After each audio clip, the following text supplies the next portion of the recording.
Okay, here we are, energy cords and how to remove them. Now, if you haven't already seen what is an energy cord video, then you need to look back and see where the link is in the description below and watch that video.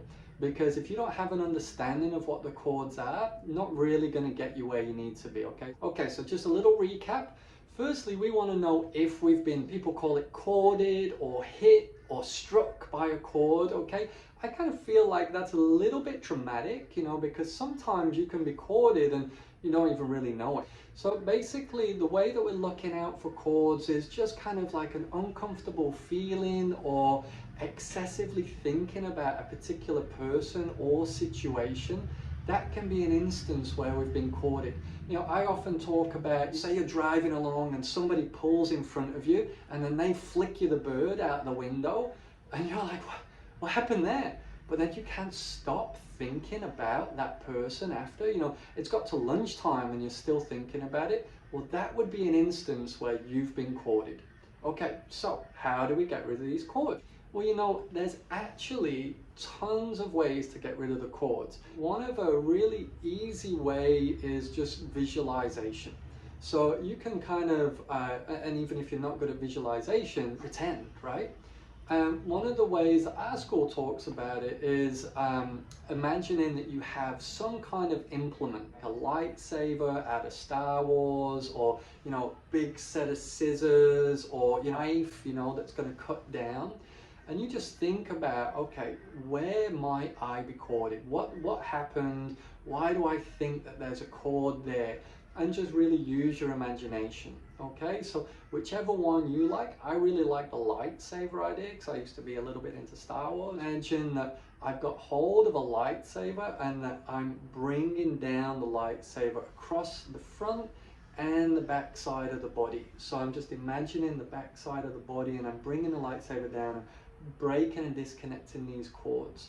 And also then the lightsaber has burned the cord, right? So this part that's coming from somewhere else and this part that's in me, they're both cauterized by that lightsaber. So now this other part that was coming from somewhere else, I basically take that energy and put it into the ocean or put it into the sun or somewhere where there's a lot of energy, okay? Because that cord is still looking for energy.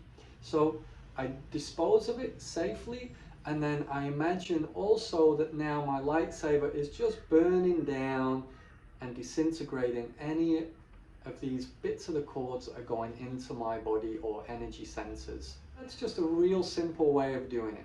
Now, if you want to do a little bit more advanced, you could also, if you're sensitive, for you guys that maybe have done a little bit of energy work, you can look for the energy cord using the sensitivity of the hand or the sensitivity of your inner sight. Yeah, so if you're the kind of person that can see things or sense things, then maybe you could look and see, okay, there's a cord here. So then being aware of this cord here on the throat, now again I use either my big scissors or the knife or the lightsaber, and then I break that down. So the advantage of being sensitive and breaking it down is that you don't really miss things. Yeah, so if somebody's like coming in for a session, we sense and feel where the energy is being lost by this cord, and then we very deliberately take it out. Honestly, it's not so much about how sensitive you are,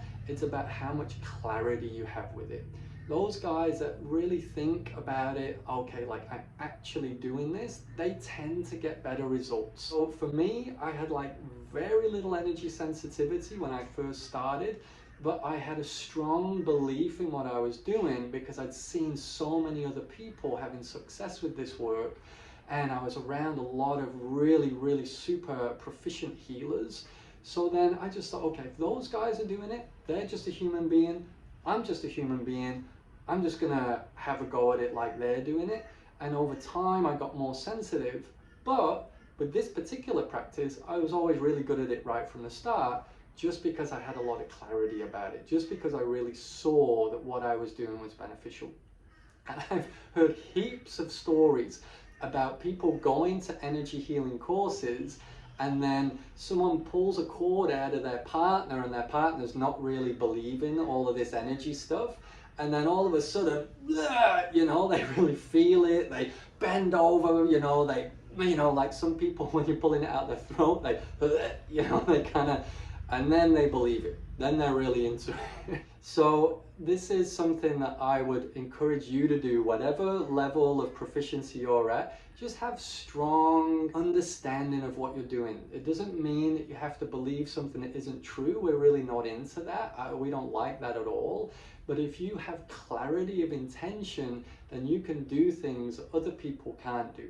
So if you tried breaking down the energy cords, disconnecting them, we would love to hear about what happened. So please write in the comments below, let us know what happened with your energy cord disconnection.